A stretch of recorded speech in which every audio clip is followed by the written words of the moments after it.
आखिर कैसे Micromax company देखते ही देखते बर्बाद हो गई और एक खड़ी कार का एसी 1 घंटे में कितने पेट्रोल को पिएगा। और क्या कभी आपने सोचा है कि आखिर क्यों अंग्रेजों को ताजमहल को ही बेचना पड़ा था? मिलेगा सबका जवाब। चलिए शुरू करते हैं आज के रैंडम फैक्ट के अध्याय को। Fact number 20। दोस्तों, कहा जाता है कि लड़कों को महंगे शूज और बाइक्स का शौक होता है और उसी की तर्ज पर हम इन दोनों ही चीजों के कलेक्शन को बनाने की पूरी कोशिश करने में हजारों रुपए खर्च कर देते हैं। लेकिन इससे उलट क्या कभी आपने इस पूरी दुनिया के अभी तक के सबसे महंगे स्नीकर्स को देखा है? दोस्तों, वेब की स्क्रीन पर आपको जो स्नीकर्स दिख रहे हैं वो solid gold OVO X air Jordan है, जिनकी की कीमत अपने आप में 14.86 करोड़ रुपए है। अमेजिंग बात यह है दोस्तों कि अभी तक के सबसे महंगे स्नीकर्स जूते हैं, जिनको कि 24 कैरेट गोल्ड का इस्तेमाल करते हुए बनाया गया है। तो अब कौन कौन इन स्नीकर्स को अपने कलेक्शन में इंक्लूड करने वाला है, कमेंट करके जरूर बताइएगा। Fact number 19।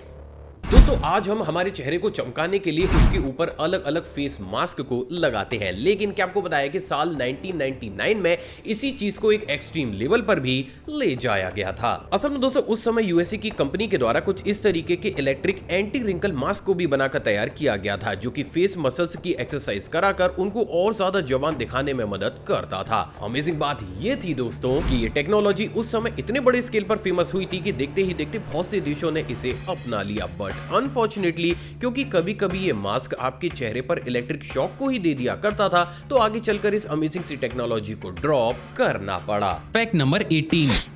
क्या आपको पता है कि जापान की हैकोन सिटी में लोग न्यूडल्स का इस्तेमाल करते हुए ही नहाते हैं? असल में दोस्तों, जापान की सिटी में न्यूडल्स बात बहुत बड़े स्केल पर फेमस है, क्योंकि यहाँ के लोगों का कुछ ऐसा मानना है कि अगर वो न्यूडल्स के साथ नहाएंगे तो उनका मेटाबॉलिज्म काफी ज्यादा इंक्रीज कर जाएगा, साथ ही साथ उनकी एजिंग भी काफी ज्यादा स्लो होगी। और यही वो सबसे बड़ा कारण है जिसके चलते हुए जापान की सिटी में इस अजीब से बात को लगभग हर एक घर में किया जाता है।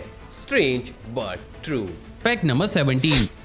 क्या आपको पता है कि भारत की किस फ्लो कंपनी इस पूरी दुनिया की इकलौती ऐसी कंपनी बन चुकी है जो कि अपने एम्प्लॉइज को सैलरी के साथ BMW कार गिफ्ट करती है? असल में दोस्तों, इस कंपनी की पॉलिसी के अनुसार अगर आप इस कंपनी के साथ काफी लंबे समय तक लॉयल रहते हैं तो ये कंपनी आपको आपकी ईमानदारी के चलते हुए BMW कार को ही गिफ्ट कर देती है। और वास्तव में ये पॉलिसी अपने आप में लाजवाब जरूर है। Fact number 16।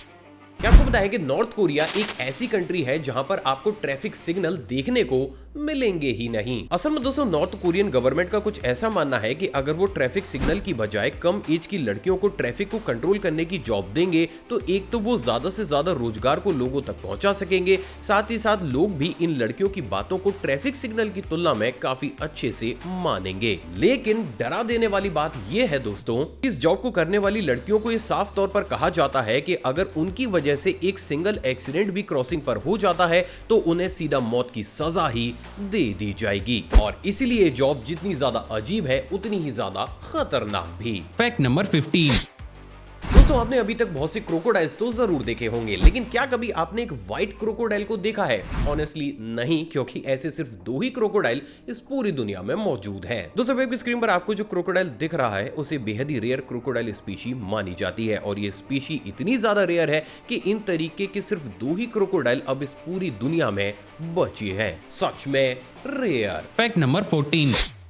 दोस्तों, कहा जाता है कि कानून के हाथ काफी ज्यादा लंबे होते हैं और उनसे कोई भी नहीं बच सकता, लेकिन क्या आपको पता है कि ये चीज सिर्फ हम ह्यूमंस तक ही सीमित नहीं है? असल में दोस्तों, अभी हाल ही में सूडान में एक ऐसा मामला सामने आया जहां पर सूडान की कोर्ट ने एक भेड़ को ही 3 साल की सजा सुना दी। असल में दोस्तों, इस भेड़ ने आज से कुछ समय पहले एक 45 वर्षीय महिला को घायल कर दिया था, जिसके बाद जब उस लेडी का देहांत हो गया तो इन दी लास्ट इस भेड़ को आरोपी मानते हुए सूडान की कोर्ट ने इसे 3 साल की सजा ही सुना डाली। अजीब लेकिन सच। Fact number 13। क्या आपको पता है कि इस दुनिया में मौजूद माइक्रोस्टोमिया सिंड्रोम आपको देखते ही देखते सोशल मीडिया का स्टार बना सकता है? असल में दोस्तों, इस सिंड्रोम में किसी भी पेशेंट के चेहरे पर परमानेंट कुछ इस तरीके की स्माइल बनी रहती है। स्ट्रेंज बात यह है दोस्तों कि ये सिंड्रोम इतना ज्यादा रेयर है कि जब साल 2021 में ऑस्ट्रेलिया में आइला सुमर मुचार नाम की इस बेबी गर्ल ने जन्म लिया तो ये देखते ही देखते इसी सिंड्रोम के चलते हुए सोशल मीडिया स्टार भी बन गई। Fact number 12। क्या आपको पता है कि वॉल्वो कंपनी के नाम एक ऐसा वर्ल्ड रिकॉर्ड भी हासिल है जिसे आज तक भी दोबारा दूसरी कंपनी ब्रेक नहीं कर पाई है। असल में दोस्तों इस कंपनी के द्वारा अपनी कार्स का इस्तेमाल करते हुए कुछ इस तरीके की एक बेहद ही अमेजिंग अनडैमेज कार टावर को भी बनाकर तैयार किया गया था। असल में दोस्तों ये एक सेफ्टी एक्सपेरिमेंट था जिसे वॉल्वो कंपनी के द्वारा कंडक्ट किया गया था, लेकिन इस टेस्ट में इन कार्स की बिल्ड क्वालिटी इतनी ज्यादा इंप्रेसिव निकली कि देखते ही देखते इस चीज ने इस कंपनी के नाम एक अविश्वसनीय से वर्ल्ड रिकॉर्ड को भी कर दिया। सच में लाजवाब। Fact number 11। दोस्तों अक्सर हम सड़कों के किनारे लोगों को एक पतली रस्सी पर चलता हुआ तो जरूर देखते हैं, लेकिन क्या हो कि अगर इस चीज को एक एक्सट्रीम लेवल पर ही कर दिया जाए। मिलिए फ्रांस के पाउली से, जिनके की नाम कुछ इस तरीके से नंगे पांव 2.2 किलोमीटर एक पतली रस्सी पर चलने का वर्ल्ड रिकॉर्ड हासिल है। अमेजिंग बात यह है दोस्तों कि पाउली को इस वर्ल्ड रिकॉर्ड को अचीव करने में 2 घंटों से भी ज्यादा का वक्त लगा है, जबकि इनके इस अनबिलीवेबल से वर्ल्ड रिकॉर्ड को अभी तक कोई भी ब्रेक नहीं कर पाया है, और यही चीज पाउली को बेहद ही खास भी बना देती है। Fact number 10। क्या आपको पता है कि इस दुनिया में एक ऐसी मेडिकल कंडीशन भी मौजूद है जिसमें इंसानों की पलकों के बाल बाहर ग्रो होने की बजाय आंख के अंदर ही ग्रो होना शुरू कर जाते हैं, और इसकी प्रेजेंट डेट में बहुत सी मेडिसिन भी मौजूद हैं। लेकिन बात अगर इजिप्ट की जाए तो यहाँ की मेडिसिन कुछ ज्यादा ही अजीब है। असल में दोस्तों इजिप्ट में इस बीमारी को ठीक करने के लिए आज भी एक देसी दवा का उपयोग किया जाता है, जिसको कि बुल की चर्बी, चमगादड़ के खून और छिपकली की पोटी को शहद के साथ मिक्स करके बनाया जाता है। सर चकरा देने वाली बात यह है दोस्तों कि इतनी एडवांस मेडिकल साइंस होने के बावजूद भी इजिप्ट में इस बीमारी के लिए आज भी इसी मेडिसिन का यूज किया जाता है, which is quite strange. Fact number 9।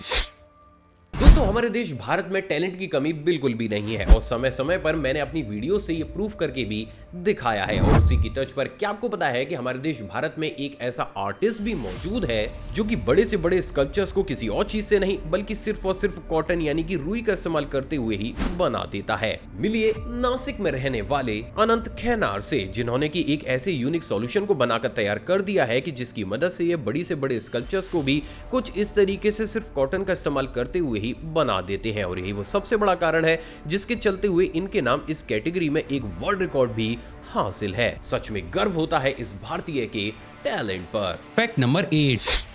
क्या आपको पता है कि इस दुनिया में मौजूद रेमरी आइलैंड के नाम एक ऐसा वर्ल्ड रिकॉर्ड हासिल है जिसे शायद कोई और जगह कभी भी नहीं तोड़ना चाहेगी। असल में दोस्तों इस आइलैंड को दुनिया का one of the most dangerous islands में से भी एक आइलैंड माना जाता है, जिसके ऊपर आपको लाखों की संख्या में क्रोकोडाइल्स घूमते हुए नजर आएंगे, और यही वो सबसे बड़ा कारण है जिसके चलते हुए इस आइलैंड पर कदम रखना भी पूरे ही तरीके से बैन है, क्योंकि इस आइलैंड के नाम एक दिन में 1000 से भी ज्यादा लोगों को खत्म करने का वर्ल्ड रिकॉर्ड हासिल है। सच में खतरनाक। Fact number 7।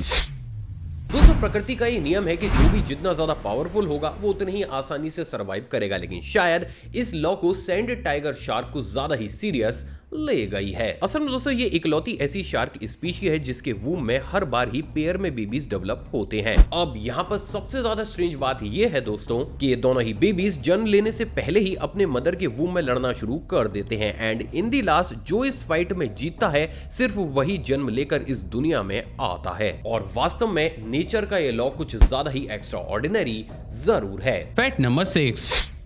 क्या आपको पता है कि कनाडा में बहुत से ऐसे स्टोर्स भी मौजूद हैं जिनके अंदर आपको सारी ही चीजें इंडियन करेंसी के हिसाब से लगभग 250 रुपए के आसपास ही मिलती है। असल में दोस्तों इन स्टोर्स में मौजूद सभी चीजों पर कैनेडियन गवर्नमेंट किसी भी प्रकार के टैक्स को नहीं रखती है। उससे भी ज्यादा अमेजिंग बात यह है दोस्तों कि इन स्टोर्स को स्पेशली गरीब लोगों और स्टूडेंट्स के लिए बनाकर तैयार किया गया है, और यही वो सबसे बड़ा कारण है जिसके चलते हुए यहाँ पर महंगी से महंगी चीजों पर भी गवर्नमेंट स्पेशली भारी छूट को देती है, और वो सभी हमें 250 रुपए के आसपास तक ही मिल जाती है। वैसे क्या इस कॉन्सेप्ट को इंडिया में भी लाना चाहिए? आप अपनी राय कमेंट सेक्शन में जरूर दीजिएगा। Fact number 5।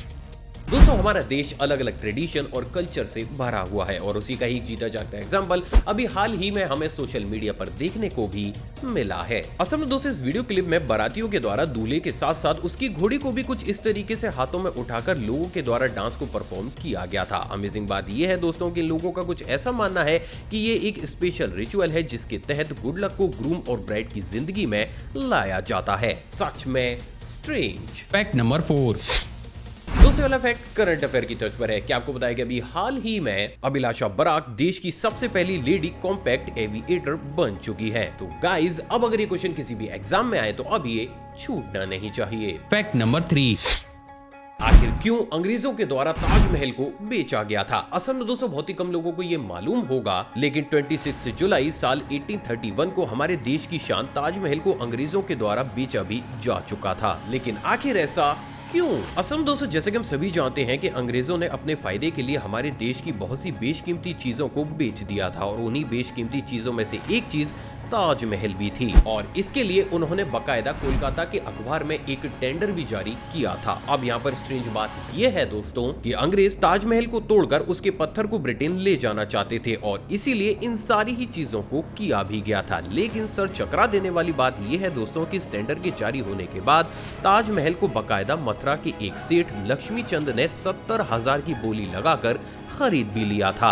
लेकिन जैसे ये चीज दुनिया के सामने आई पूरी ही दुनिया में हड़कंप मच गया, जिसके बाद लंदन की असेंबली के सभी सदस्यों ने यह फैसला किया कि ताजमहल की नीलामी को तुरंत ही रोक दिया जाए, साथ ही साथ लक्ष्मी चंद के पैसों को भी वापस कर ताजमहल को वैसे का वैसा ही रखा जाए। एंड इन दी लास्ट जब जाकर ये सारी ही चीजें शांत हुई। सो फाइनली अब आप ये भी जानते हैं कि इतिहास में ताजमहल जैसी इमारत को भी वास्तव में बेचा जा चुका था। Fact number 2। एक खड़ी कार का एसी 1 घंटे में कितने पेट्रोल को पिएगा? असल में दोस्तों जैसे कि हम सभी जानते हैं कि हम में से बहुत से ऐसे लोग हैं जो जब भी कार में ट्रेवल करते हैं तो उनकी सबसे बड़ी परेशानी ये होती है कि अगर वो अपने कार के एसी को ऑन करेंगे तो उनकी कार ज्यादा पेट्रोल को कंज्यूम करेगी। लेकिन क्या कभी आपने सोचा है कि आखिर एक कार का एसी 1 घंटे में मैक्स टू मैक्स कितने पेट्रोल को कंज्यूम करता होगा? असल में दोस्तों इसके बिल्कुल सटीक आंसर को जानने से पहले हमें यह जानना होगा कि ऑलमोस्ट छोटी गाड़ियों में फ्यूल को बचाने के लिए ही कम पावर के एसी को इंस्टॉल किया जाता है। But on the other hand अगर आपकी कार एसयूवी या फिर काफी ज्यादा बड़ी कार है तो उस कंडीशन में उसमें एक्स्ट्रा पावर के एसी को लगाया जाता है और इन दोनों ही कंडीशन में बहुत से एक्सपेरिमेंट से बात पूरी तरीके से साफ हो चुकी है कि अगर आपकी कार के चारों ही शीशे बंद हैं और उसके बाद आप खड़ी कार में 1 घंटा एसी को चलाते हैं तो वो अप्रोक्सीमेट 0.6 लीटर फ्यूल को कंज्यूम करता है, जिसकी की कीमत ऑन एन एवरेज 40 रुपए से लेकर 60 रुपए के आसपास होती है। वहीं बड़ी गाड़ियों में ये कंजम्पशन 1.20 लीटर के आसपास तक पहुंच जाता है, जिसकी एवरेज कीमत 80 रुपए से लेकर 120 रुपए के आसपास होती है। हालांकि ये फ्यूल प्राइस और इंजन की कंडीशन के हिसाब से वेरी कर सकता है। सो फाइनली अब आप ये भी जानते हैं कि आखिर खड़ी कार का एसी 1 घंटे में कितने पेट्रोल को कंज्यूम करेगा। Fact number 1।